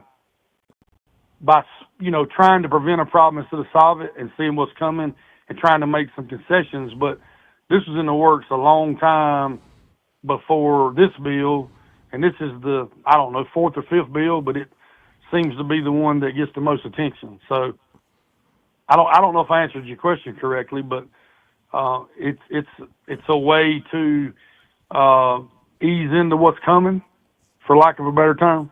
Yep. Yeah, for those who don't know, you're referring to the House bill that's calling for a new body to replace the high school league to rule over high school sports in South Carolina. But my question to you from a coach's standpoint, for coaches around the state in all the sports who are now able to take a transfer right away with no penalty, they're going to like that. That's going to be good. Is that right? Is that how your constituency as coaches feels about it? Yeah, I mean, that just made legal what was already going on. But I mean, it don't help everybody. I mean, the larger school districts where they have a full school policy, some like Horry County call it red zone, other people call it capacity.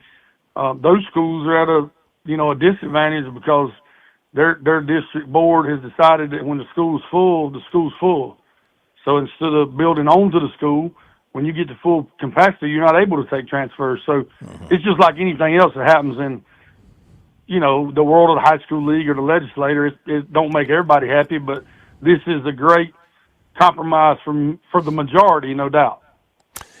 So now there's also a stipulation in there that if you play a summer sport and somebody's coaching on that team at the school that you're transferring to, you can't transfer to that school. They've put some stipulations in there, but I guess when I ask about unintended consequences, I mean, is this just going to increase tampering? Or is it going to remain like it is, since we already have that, no doubt?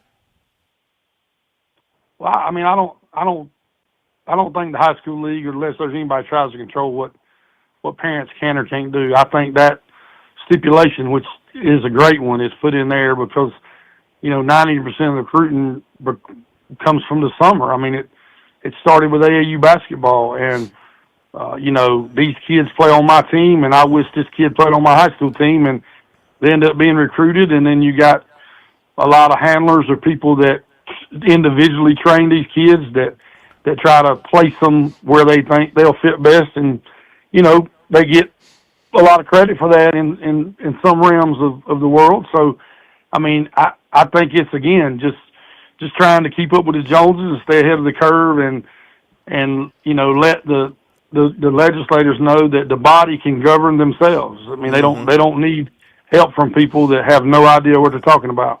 Well, do you think this will lead to them withdrawing that bill? A move like this, will they just say, okay, well, we don't need to, we see what you're doing, you're fine, we don't have to pursue this anymore? I mean, I don't think the bill has a chance of hell in passing anyway. So I mean, I don't think it matters. Okay. But what everybody's going to say today is, oh well, the high school league and the exec committee and the body made a decision out of fear of the bill. That's totally false. This was in the works before, Shannon ever brought the bill or thought about the bill, probably. Okay. What does this mean? Does this do anything with the multiplier aspect that was put into place? Is that still going to count now? Like if you take a transfer? No, yeah. This just adds as another regulator and another thing trying to create, equality and balance in high school athletics in South Carolina. So a transfer will still count as 3 students if it's out of your district. If it's out of your district, it'll count as 3. Okay. But the transfer now will be able to play, a one-time transfer will be able to play immediately in his or her sport at his or her new school. Yeah, and being in this job and in Dr. Singleton's job, we have a chance to travel and learn what other states do. And, people really don't know how good we have it in South Carolina at this point. I mean, there's other states that's in way more trouble, and the reason they're in trouble is they didn't try to stay ahead of the game. And I commend Commissioner Singleton, the ZEC committee, and the 222-member schools for understanding that concession must be made as we move forward to show goodwill, basically, because it's coming whether we want it to or not, and there's no use to go kicking and screaming. And I think there's some forward thinking been done on this one. Okay. Different topic while we have you. What are you hearing? What are you hearing about where state championship football games will be played in 2025? You have any insight on that? No, I mean, I know there's a large contingent, and rightly so, that would, a lot of times you look through the windshield, and a lot of times you look through the rearview mirror, and I think there's a lot of people in the state, probably the majority of people, that would love to go back to Williams-Brice and have the athletes have a great, just an unbelievable experience. And, there's cost involved with that, and I think there's people, Dr. Pearson to be one, there's people that are working very hard to try to find ways to serve the membership better and to have a better venue, to have the state championship games, which obviously creates more value, in my opinion, to the state championship. It's an experience. It's not just a game of who wins and loses. It's an experience to have that build up to that game and be able to enjoy some of the fruits of your labor, whether you win the final game or not. Coach, help me clarify something on the new transfer rule. And I saw a tweet from a gentleman who's got some ties to the state of Florida, and he says down there they have a situation where people might play for one school during the fall, transfer during the wintertime, and play for another school in the spring. We're talking about once you transfer, you're into that new school for an entire academic year, correct? You wouldn't be able to do that. Go play football for Dutch Fork and then transfer to Wilson to play basketball in the wintertime or the baseball in the springtime. No, that's part of the praise is we're trying to prevent the wild, wild west. And it may come at some point, and we may get run over by it, but we have some clear vision and some leadership that's trying to prevent that. And that's the 222-member schools, and the body and the high school league are obviously all together because the body is the one that chooses for the high school league to be the unbiased governor or police or entity or whatever you want to call it, of South Carolina athletics. What's next on your calendar? What's the next big event on your calendar? Well, I just got back from the AD's conference at Charleston, and I turn around tomorrow morning and leave for Wilmington, where we have the Carolina Clash, which is one of the best all-star basketball games in the country, in Wilmington, South Carolina. So it'll be South Carolina girls and boys, the best of the best, against North Carolina in boys and girls, and looking forward to that, and then we'll come back Sunday and see what's laying on the desk. We had Coach John Combs on with us during the season, and, of course, he's coaching the South Carolina boys team, and he expressed the desire for that event to be moved back to South Carolina, where it was once held in Myrtle Beach at Socastee High School. Any movement on that as far as you know? Yeah, we're going to announce that on Friday night, but feel like right now we have announce it now. Well, I'm going to. If you'll just go ahead. Shut up. Calm down. On I'm sorry. Go ahead. Are you okay? I'm good. So in other words, be quiet, Phil. Okay. I'm good. Somebody give Phil a Benadryl. No, we're have been in negotiations, and I give all the credit in the world to Mike Gossett. But we've been in negotiations with Rock Hill. That's where the game originated at, and it's on the border, centrally located, and the city of Rock Hill seems to want to really embrace this thing. So this is Rayford Farms last year, and it'll be moving back to South Carolina. And 99.9% sure we'll be playing this game in the near future and maybe the long-term future in Rock Hill, South Carolina at Winthrop College, and maybe be able to do some things at their unbelievable new athletic facility. Well, that's great news. Glad you shared that with us, and we thank you for being with us tonight. Enjoy your trip to Wilmington, and we'll see you down the road. Well, thank you, Phil. Thank you for having me on. I hope y'all have a blessed evening, and a lot of people are listening. Thank you. Thank you, Coach. We appreciate that. It's great to have you with us, Coach Scott Early, sharing his thoughts on a bunch of stuff there. So we touched on a lot of different bases. So the idea here with this rule, get ahead of what the legislature was probably thinking about doing. And so there's no need for legislative action if the body itself is taking the action. They can cool off on that. And the Carolinas All-Star Classic, he tells us, moving to Rock Hill beginning next season, where it did all begin. Okay, be back in a moment. There's a lot of things we take for granted in our lives. Your home's AC will run cool. Your drive-through coffee will be hot. And the car will start when it's time to take your kids to school. It's when things don't go as planned that you start thinking about who to call and where to turn.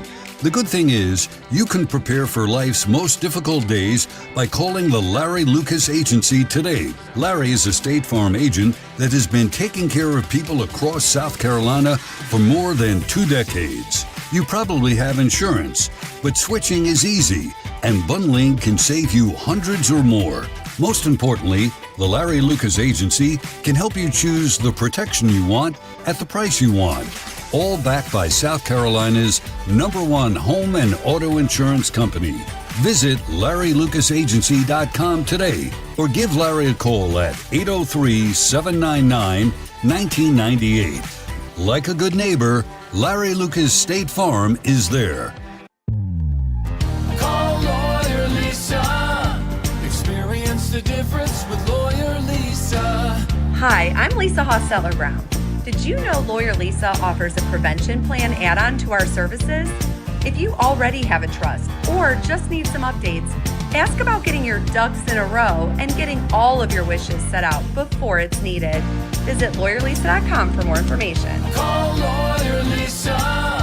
Experience the difference with Lawyer Lisa. 7511 St. Andrews Road, Irmo, South Carolina. Hi, Phil Kornblut here with our good friend George Bryan III, heard every Friday night on Birdies, Bogeys, and Biceps right here on Sports Talk. George, the Tsunami Bar, a very valuable tool for golfers. Why is that? Well, the first thing that I say is the tempo. It's the only tool out there that allows the study of tension right from the first grab to be expressed, and rhythm and tempo is what makes the bar work, and it gives you something awfully special to keep those hands soft and get that rhythm going. Learn more about Tsunami Bar technology by clicking on the digital ad on our website, SportsTalkSC.com, and save 5% by purchasing online using the promo code BBB5. Some credit cards hit you with sky-high rates, annual fees, and surprise costs, but not here. Founders Federal Credit Union is proud to offer credit cards with rates below the national average, giving you more control over your finances. Our Essential MasterCard rates are as low as 13.25% APR. Our rewards cards start at just 15.25% APR. So you can earn while you spend. And the best part, there are no annual fees and no balance transfer fees, just straightforward savings, designed to keep more of your hard-earned money where it belongs, in your hands. So whether you're looking to consolidate debt, build credit, or just want a smarter way to spend, we've got the right card for you. Visit foundersfcu.com/cc to learn more or apply for a new credit card today.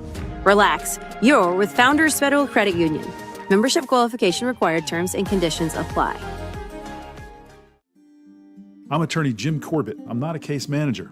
I'm a lawyer for over 35 years. I don't charge 40% for your injury in your wreck case or any on-the-job injury. Call 803-765-2968 and ask for Jim Corbett, or email me, jim@jimcorbettattorney.com, for the experience of a lawyer handling your injury case. Jim Corbett, 803-765-2968. Jim@jimcorbettattorney.com. Put 35 years of experience to work on your injury case. One lottery ticket makes a big difference for our state students. And when I say big, I mean bigger than jackpot big. Since 2002, South Carolina students have benefited from more than $6 billion in lottery-funded scholarships and grants, including the Life, Hope, and Palmetto Fellow Scholarships. With every lottery play, you're supporting our students, and that adds up in a big way. That's why education is our middle name. Learn more at sceducationlottery.com/betteryou.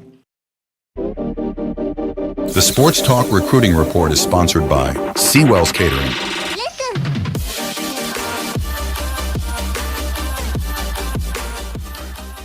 Yes. Still putting together the recruiting report because the news is hot, hot, hot. The news is burning my fingers. It's so hot, hot, hot, hot. And it's brought to you by Seawell's, which is also a hot, hot, hot place. You want a hot lunch? You want a hot lunch with hot waitresses? Well, you got to go to Seawell's. Yes, you do. Where the waitresses are hot and the tea is cold. How about that? I like that as a slogan. I have to run that by the Seawell's family and see if they agree. Now, when Gary Sewell is serving as one of your waitresses / waiters, that cools off that particular group. But anyway, make sure you get over to Sewell's for the daily luncheon buffet. Once again, on Thursday and Friday, it's only $14, and they run it from 11 till 2. Great opportunity. And if you've got the very important event coming up in your life or your family that needs the very best in the catering business, we want you to call Sewell's and let them help you out because they will do just that. 803-771-7385 and online at Sewell'sCateringSC.com. Checked in on Desmond Green of Timberland, the big offensive tackle, and he plans to visit Georgia Saturday, Oklahoma the following Saturday, and North Carolina on April the 4th. He was at Florida last weekend. Before that, he was at Clemson for the Elite Retreat. He said Dabo Swinney and offensive line coach Matt Luke really got his attention. Really liked everything that he saw. Likes the people at Clemson, likes how they treat one another, likes how they treat the players. Impressed with Dabo Swinney's winning record at Clemson. So, likes the Tigers a lot. South Carolina, he said he is still has strong feelings for the Gamecocks, though he told us he hadn't heard as much from South Carolina in the last couple of weeks. Don't know if that means anything or not, but he says nothing has changed. He says as long as he has that same feeling towards them, nothing has changed. He's not yet scheduled a spring visit to USC, but he said he's looking to do so for either a practice or their spring game April 18th. He has official visits set with Georgia Tech, Georgia, Oklahoma, Florida, and South Carolina, looking at a commitment in July after the officials no later than early August. Receiver Ryan Mosley plans another visit to USC on Friday. Today, a couple of the visitors were teammates from Irmo in the 27 class, defensive end Jaden Bryant and offensive lineman Nate Carson. North Augusta offensive tackle Malcolm Watson visited Georgia on Tuesday, and that's not his last name. That is not his last name, Corn. You got to go back and fix that. Clemson target offensive tackle Zayden Crimpin visited Michigan, and 2027 defensive back Caden Watkins of Rock Hill was offered by Penn State, and he plans to visit South Carolina on Friday. Okay? If you'll hang on just a second, everybody hang on just a second. Malcolm Gaston. I knew that wasn't right. I just typed in the wrong letter. Malcolm Gaston from North Augusta. That is it for an error-plagued edition of recruiting tonight. Let's go to Will Wade. A few minutes with the McNeese. Well, do I call him McNeese State or NC State coach? Which McNeese State / NC State coach? Here's Will Wade as he talked. Hang on. Let's get to this. Will Wade as he took questions from the media. Here's a little bit with him. Talked a lot about this year is different. When talking to Heath yesterday, he called it more business-like. Could you expand on, now that you guys are here, how this year feels a little different than last year? Well, I think last year everything was so new to everybody. I think once we made the NCAA tournament, we hadn't been in a long time. Everybody just kind of exhaled. And I think now, the kids who came back, we brought back over half the roster. We added some new guys, and I think they all understand that, we want to do more this coming season. So I think everybody's obviously still excited. I mean, it's hard to be here. It's hard not to get excited when it's hard to get here, and it's hard not to be excited when you get here. But I think everybody understands that, hey, we really want try to win a game or two and try to advance in this thing. And it's not just so giddy about just getting here. Last year we were just giddy about being here, and it was almost like a like a field trip. And this year is much more about our business and about, hey, let's see if we can do the things we need to do to try to win a game. Obviously, a lot of physicality on Clemson, 5 guys over 6'9" or above. So how do you guys handle that, and what have you learned from that Gonzaga game that you can apply tomorrow night? We'll see. I mean, we need to be better against it than we were last year. So I mean, look, there's just a difference in the levels. It's like football. The difference between FCS is on the line of scrimmage, right? So, basketball, it's the big guys. So we're a little smaller, quicker. We've got to try to play to our advantages while they're going to try to play to their advantages, which is just pound the ball inside and annihilate us in the paint. And so, we've got to try to, play to what our advantage would be, which would be somewhat of maybe having some quickness. But, I mean, they've got one of the premier rebounders in the country. They've got a great front line. They got a great coach. They got a great scheme. So it's a lot easier said than done. McNeese coach, at least for one more game, right? Will wait. Then he's off to Raleigh should Clemson take care of business. If he shows up on the sideline tomorrow, he's McNeese State's head coach. If not, he's already at NC State. His record, he's 49-8 in 2 seasons at McNeese. Mm-hmm. Career record of 245 and 104. He's 4-5 in the NCAA tournament. They were 19-1 in their league this year, 27-6 overall. And he has a thing I like about a coach. He's got a brand. Like you heard, when you face a Will Wade team, you're going to see certain things. You're going to see defense. Right. You're going to see defense played a certain way. I like that in a coach. I think when I hire a coach, I like him to have some sort of a brand with him.